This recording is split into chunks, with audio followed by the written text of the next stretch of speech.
പ്രശാന്തേട്ടാ, നാമെല്ലാം കാത്തിരുന്ന വാർത്തയാണ് മോദി എന്നായിരിക്കും അമേരിക്ക സന്ദർശിക്കുക എന്നത്. അതിലിപ്പോൾ ഒരു വ്യക്തത വന്നിട്ടുണ്ട്. അപ്പോൾ ഉടൻ തന്നെ മോദി ട്രംപ് കൂടിക്കാഴ്ച ഉണ്ടാകുമോ? തീർച്ചയായിട്ടും ഈ മാസം, അതായത് വരുന്ന ഫെബ്രുവരി, ഇതിപ്പോൾ ജനുവരിയാണല്ലോ, ഈ മാസം ട്രംപ് അധികാരമേറ്റ ഉടൻ തന്നെ നരേന്ദ്രമോദി അദ്ദേഹവുമായിട്ട് ടെലിഫോണിൽ 20 മിനിറ്റ് സംസാരിച്ചിരുന്നു. അതിനെ തുടർന്നാണ് ഈ ഫ്രഞ്ച് സമ്മിറ്റ്, ആർട്ടിഫിഷ്യൽ ഇൻ്റലിജൻസിനെ കുറിച്ച് ഫ്രാൻസിൽ ഒരു സമ്മേളനം നടക്കുകയാണ്. അതിൽ പങ്കെടുക്കാനായിട്ട് ലോക നേതാക്കൾ പോകുന്നുണ്ട്. അതിൽ നരേന്ദ്രമോദിക്കും ക്ഷണമുണ്ട്. അദ്ദേഹം അവിടുത്തെ ഒരു പ്രധാനപ്പെട്ട ഒരു അതിഥിയാണ്. അപ്പോൾ അതിനുശേഷം ആ ഫെബ്രുവരി 10 മുതൽ 12 വരെയാണ് അത് നടക്കുന്നത്. അതിനുശേഷമാണ് നരേന്ദ്രമോദി അമേരിക്കയിലേക്ക് പോകുന്നത്. അവിടെ നിന്ന് നേരിട്ട് അദ്ദേഹം അമേരിക്കയിലേക്ക് പോകുമോ ഇല്ലയോ എന്നുള്ള കാര്യത്തിൽ തീരുമാനം വന്നിട്ടില്ല. പക്ഷേ അതിനെ തുടർന്ന് അദ്ദേഹം അമേരിക്ക സന്ദർശിക്കും. വാഷിങ്ടണിൽ വെച്ച് ട്രംപുമായി കൂടിക്കാഴ്ച നടത്തും എന്നാണ് നമുക്ക് കിട്ടുന്ന വിവരം. പ്രധാനമായിട്ടും നമ്മുടെ അമേരിക്ക ഇന്ത്യ ഉഭയകക്ഷി ബന്ധം വളരെ മികച്ച രീതിയിൽ മുന്നോട്ട് പോവുകയാണ്.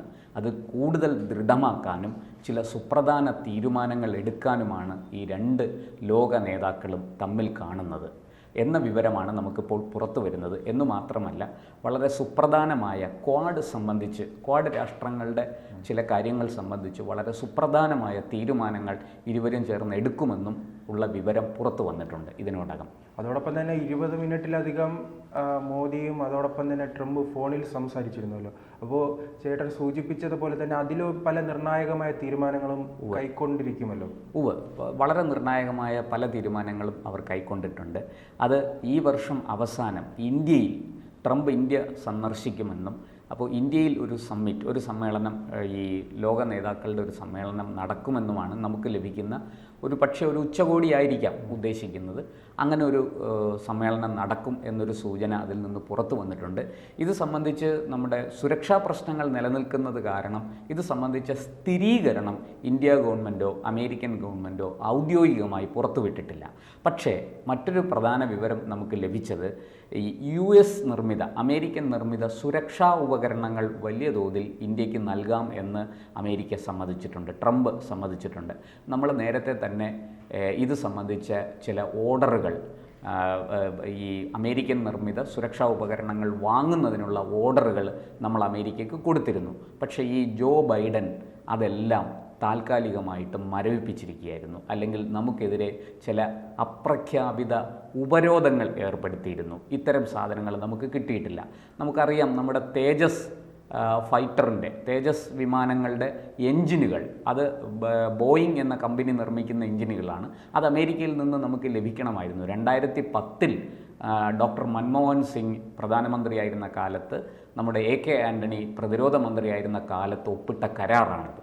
പക്ഷേ അത് നമുക്കിതുവരെ ലഭിച്ചിട്ടില്ല. ഇപ്പോൾ 2019 പോലും നരേന്ദ്രമോദി അതിനുവേണ്ടി വലിയ ശ്രമം നടത്തി. പക്ഷേ അത് നമുക്ക് എന്തുകൊണ്ടോ കിട്ടിയില്ല. ഈ ബൈഡൻ വന്നതിന് ശേഷം വലിയ തോതിൽ നമുക്ക് അത് തരാതിരിക്കാനുള്ള പരിശ്രമം അമേരിക്ക നടത്തി വന്നിരുന്നു. പക്ഷേ ഇപ്പോൾ അതിനെല്ലാം മാറ്റം വരും എന്നാണ് നമ്മൾ പ്രതീക്ഷിക്കുന്നത്. ഇപ്പോൾ സുരക്ഷാ ഉപകരണങ്ങളുടെ കാര്യം പറഞ്ഞല്ലോ. ഒരു 31 Predator MQ-9B എന്ന് പറയുന്ന യുദ്ധ ഡ്രോൺ, എത്ര എണ്ണമാണ് എന്ന് അതിനെക്കുറിച്ച് പറഞ്ഞിട്ടില്ല. പക്ഷേ ആ യുദ്ധ ഡ്രോണുകൾ ഇന്ത്യക്ക് നൽകാം എന്ന് അമേരിക്ക ഇപ്പോൾ സമ്മതിച്ചിട്ടുണ്ട്. അത് വാങ്ങാനുള്ള ധാരണ മുമ്പ് തന്നെ അതിനെ സംബന്ധിച്ച പല ചർച്ചകളും നടന്നതാണ്. പക്ഷേ എന്തുകൊണ്ടോ അത് പ്രാവർത്തികമായില്ല. ഇപ്പോൾ അത് $4 ബില്യൺ കരാറാണ്. അത് ഇപ്പോൾ ട്രംപ് സമ്മതിച്ചിട്ടുണ്ട്. അദ്ദേഹം അത് വെളിപ്പെടുത്തുകയും ചെയ്തു. അത് ഇന്ത്യ ഗവൺമെൻറ്റും അക്കാര്യത്തിൽ ഒരു സ്ഥിരീകരണം നൽകിയിട്ടുണ്ട്. അതാണ് ഏറ്റവും പുതുതായിട്ട് വരുന്ന അതിനെ സംബന്ധിക്കുന്ന വാർത്ത. അതോടൊപ്പം തന്നെ മോദി അമേരിക്കയിൽ പോയാലും ട്രംപ് ഇന്ത്യയിൽ വന്നാലും വലിയ ആഘോഷമാണ്. അത്തരം ആഘോഷങ്ങൾ ഇനിയും കാണാൻ കഴിയുമോ? തീർച്ചയായിട്ടും. അത് ഈ ലോകം മുഴുവനും ഉറ്റുനോക്കുകയാണ് ഈ മോഡി ട്രംപ് കൂടിക്കാഴ്ച. എന്തൊക്കെയാണ് സംഭവിക്കാൻ പോകുന്നത്? കാരണം ഈ സത്യത്തിൽ ഇത് ഏറ്റവും ഞെട്ടിയിരിക്കുന്നത് ചൈനയാണ്. കാരണം ചൈനയ്ക്ക് വലിയ തോതിൽ ചൈനയുടെ സാമ്പത്തിക വളർച്ച നിരക്ക് ഈ വർഷം കുറയും എന്നാണ് IMF പോലെയുള്ള ഏജൻസികൾ നൽകുന്ന വിവരം. ചൈനയ്ക്കും അതറിയാം. കാരണം കോവിഡിനെ തുടർന്നുണ്ടായ പല സാഹചര്യങ്ങളും അതിലേക്ക് നയിക്കുന്നുണ്ട്. ഇപ്പോൾ ചൈന 15 ട്രില്യൻ്റെ ഒരു എക്കോണമിയൊക്കെ ആണെങ്കിലും അല്ലെങ്കിൽ അത്രയും വലിയൊരു സാമ്പത്തിക ശക്തിയാണെങ്കിലും ചൈനയുടെ വളർച്ചാ നിരക്ക് സ്വാഭാവികമായിട്ടും ഇനി കുറയും എന്നുള്ളത് ചൈനയെയും അലോസരപ്പെടുത്തുന്ന ഒരു കാര്യമാണ്. ചൈനയ്ക്ക് അതിലും വലിയ ആശങ്കകളുണ്ട്.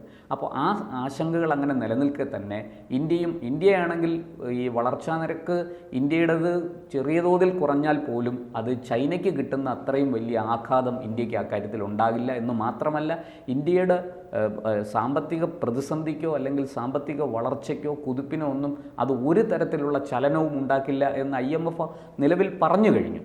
അപ്പോൾ അങ്ങനെയുള്ള ഒരു സാഹചര്യത്തിൽ ഈ ചൈന, ഇന്ത്യ, അമേരിക്ക ഈ ഉഭയകക്ഷി ബന്ധം കൂടുതൽ ദൃഢമാകുന്നതിനെ വലിയ ആശങ്കയോടെയാണ് നോക്കിക്കാണുന്നത്. ഇപ്പോൾ അത് മാത്രമല്ല, അമേരിക്ക ഇപ്പോൾ പറഞ്ഞു കഴിഞ്ഞു, ട്രംപ് പറഞ്ഞു കഴിഞ്ഞു അനധികൃത കുടിയേറ്റം. ഇത് ഇന്ത്യൻ സർക്കാരും നരേന്ദ്രമോദി എന്ന പ്രധാനമന്ത്രിയും ഇക്കാര്യത്തിൽ വളരെ ആശാവഹമായ നിലപാട് കൈക്കൊള്ളും എന്നാണ് എൻ്റെ പ്രതീക്ഷ. അത് ഈ അനധികൃത കുടിയേറ്റം ഒരു കാരണവശാലും നമുക്ക് അനുവദിക്കാൻ പറ്റില്ല. നമുക്കറിയാം, അദ്ദേഹം വന്ന ഉടനെ ആദ്യം ചെയ്ത കാര്യം അതൊക്കെയാണ്. ഈ അനധികൃത കുടിയേറ്റം അദ്ദേഹം അതോടൊപ്പം തന്നെ ഇന്ത്യയെ സംബന്ധിച്ചിടത്തോളം അമേരിക്കയെ സംബന്ധിച്ചിടത്തോളം പൊതുവായുള്ളത് ഈ ഭീകരവാദ പ്രവർത്തനങ്ങളുടെ ഇരയാണ് ഈ രണ്ട് രാജ്യങ്ങൾ. ജിഹാദിന് അതെ. അപ്പോൾ അങ്ങനെ ഇന്ത്യയും അമേരിക്കയും തമ്മിലുള്ള ഒരു ഐക്യപ്പെട്ടുള്ള മുന്നോട്ട് പോക്കുണ്ടാകുമോ? തീർച്ചയായിട്ടും. ഈ ISIS പോലെയുള്ള ജിഹാദി ഭീകര സംഘടനകൾക്കെതിരായ നിലപാടുകൾ, അവർക്കെതിരായ നയം, അവർക്കെതിരായ ഓപ്പറേഷനുകൾ, അവർക്കെതിരായ സംയുക്ത നീക്കം, ഇതെല്ലാം ഇന്ത്യയും അമേരിക്കയും അതുപോലെയുള്ള രാജ്യങ്ങളും അറിഞ്ഞുകൊണ്ട് തന്നെയാണ് നടക്കുന്നത്. അതിന് സൗദി അറേബ്യയുടെയും പല അറബ് രാജ്യങ്ങളുടെയും പിന്തുണയുണ്ട്. അവർ വളരെ ശക്തമായി നമ്മളെ പിന്തുണയ്ക്കുകയും നിലപാടെടുക്കുകയും ചില സഹായങ്ങൾ ചെയ്യുകയും ചെയ്യുന്നുണ്ട്. അതൊക്കെ ചില അന്താരാഷ്ട്ര അല്ലെങ്കിൽ രാജ്യാന്തര രഹസ്യങ്ങളാണ്. നമുക്കെല്ലാം ഒന്നും അങ്ങനെ തുറന്ന് പറഞ്ഞ് ചർച്ച ചെയ്യാൻ സാധിക്കില്ല. അവരത് പുറത്തു വിടുകയുമില്ല.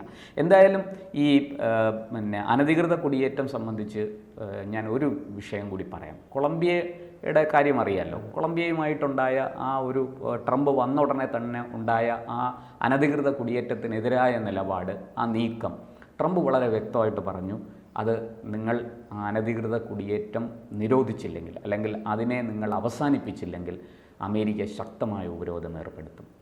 അതുപോലെ തന്നെ വിസ നിരോധനം ഞാൻ കൊണ്ടുവരും. ഇത് രണ്ടും നേരിടാൻ നിങ്ങൾ തയ്യാറായിക്കോ എന്നാണ് കൊളംബിയയോട് പറഞ്ഞത്. അപ്പോൾ കൊളംബിയ അതുകൊണ്ട് തന്നെ അമേരിക്കയോട് വളരെ നയപരമായി നിലപാടെടുക്കുകയും അമേരിക്ക ആവശ്യപ്പെട്ട കാര്യങ്ങളിൽ അനുഭാവപൂർണ്ണമായ സമീപനം സ്വീകരിക്കുകയും ചെയ്തു. ഇത് ഒരു പാഠമാണ്. അതുപോലെ തന്നെ ഈ ബൈഡൻ പ്രസിഡൻ്റായിരുന്ന കാലത്ത് ഇന്ത്യക്ക് വലിയ വെല്ലുവിളിയായിരുന്നു.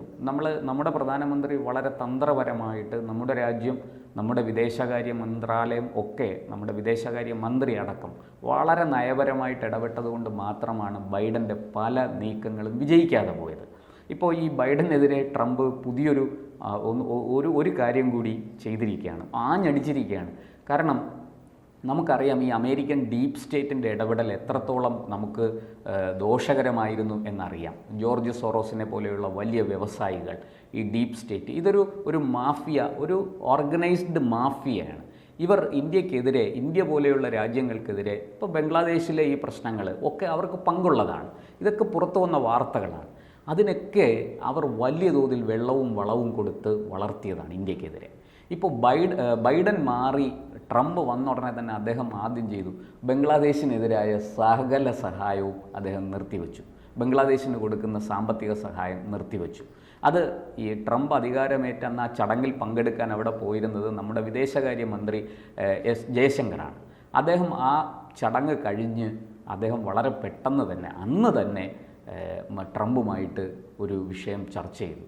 തൊട്ടടുത്ത ദിവസം ഏതാണ്ട് 24 മണിക്കൂർ തികച്ചില്ല, അതിനു മുമ്പ് പുറത്തു വന്ന വാർത്തയാണ് ബംഗ്ലാദേശിനുള്ള സർവ്വസഹായവും നിർത്തുകയാണ്. അപ്പോൾ നമ്മുടെ ഇൻഫ്ലുവൻസ്, നമ്മുടെ സ്വാധീനം, നമ്മുടെ വിദേശകാര്യ മന്ത്രിയുടെ സ്വാധീനം, അദ്ദേഹത്തിൻ്റെ നിലപാട്, നയതന്ത്ര മികവ്, ഇതൊക്കെ നമുക്ക് മനസ്സിലായി. അത് സത്യത്തിൽ അത് വലിയ തോതിൽ ഇന്ത്യ നേടിയ വിജയമാണ്. ഒന്നത്. രണ്ട്, ഈ ട്രംപ് വന്ന ഉടനെ തന്നെ ഇന്ത്യക്കെതിരായ നിലപാടുകൾ എടുക്കുന്ന 12 ഫെഡറൽ ഇൻസ്പെക്ടർ ജനറലുമാരെ അദ്ദേഹം നീക്കം ചെയ്തു. അതായത് 4 വർഷം കൊണ്ട് ബൈഡൻ ചെയ്യാത്ത കാര്യമാണ് ഇദ്ദേഹം കേവലം ഒറ്റ ദിവസം കൊണ്ട്, ഒരു രാത്രി ഇരുട്ടി വെളുത്തപ്പോൾ അദ്ദേഹം ഈ 12 പേരെയും ആ സ്ഥാനത്തുനിന്ന് മാറ്റി. ഇത് ചെറിയ കാര്യമല്ല. ഇന്ത്യക്കെതിരെ വലിയ തോതിൽ നിലപാടെടുക്കുന്നതിൽ ഇവർ ട്രംപിൻ്റെ കാലത്ത് തന്നെ നിയമിതരായവരാണ് ഈ ഉദ്യോഗസ്ഥന്മാർ. പക്ഷേ ബൈഡൻ്റെ കാലമായപ്പോഴത്തേക്കും ഇവരുടെ മുഴുവൻ പ്രവർത്തനങ്ങളും മാറി. അത് നമുക്കെതിരായി, നമ്മുടെ രാജ്യത്തിനെതിരായി മാറി. ഇത് ട്രംപ് നരേന്ദ്രമോദിയുമായിട്ട് 20 മിനിറ്റ് ഫോണിൽ സംസാരിച്ചു, അതുപോലെ ജയശങ്കറുമായിട്ട് സംസാരിച്ചു. അതിനുശേഷം ഉണ്ടായ ഒരു നീക്കമാണ്, ഒരു സുപ്രധാന നീക്കമാണ്. ഇത് വലിയ തോതിൽ ഉദ്യോഗസ്ഥരുടെ അപ്രീതി ഉണ്ടായിട്ടുണ്ട്. നിയമത്തിൻ്റെ വെല്ലുവിളികൾ വേറൊരു വശത്ത് കിടക്കുന്നു. കാരണം ഇവർക്ക് 30 ദിവസത്തെ നോട്ടീസൊക്കെ കൊടുത്ത്, അമേരിക്കൻ ലേബർ ആക്ട് അനുസരിച്ച് 30 ദിവസത്തെ നോട്ടീസൊക്കെ കൊടുത്ത് വേണം ഈ ഉദ്യോഗസ്ഥരെ മാറ്റാൻ. അതൊന്നും ട്രംപ് മാനിച്ചിട്ടില്ല. അതിനൊക്കെ പുല്ല് വില കൊടുത്ത് അത് അവഗണിച്ചുകൊണ്ട് വളരെ കർക്കശമായിട്ട് ഈ 12 പേരെയും മാറ്റിയിരിക്കുകയാണ്. ഇത് സത്യത്തിൽ ഇന്ത്യയുടെ നയതന്ത്ര വിജയമാണ്. അപ്പോൾ നമുക്ക് വലിയ വലിയ കാര്യങ്ങൾ പ്രതീക്ഷിക്കാം. മോദിയും ട്രംപും അമേരിക്കയിൽ വാഷിങ്ടണിൽ വെച്ച് കൂടിക്കാഴ്ച നടത്തി കഴിഞ്ഞാൽ എന്താണ് സംഭവിക്കാൻ പോകുന്നതെന്ന് തീർച്ചയായിട്ടും നമുക്ക് കാത്തിരിക്കാം. ശുഭകരമായ വാർത്തകളാണ് വരാനുള്ളത്.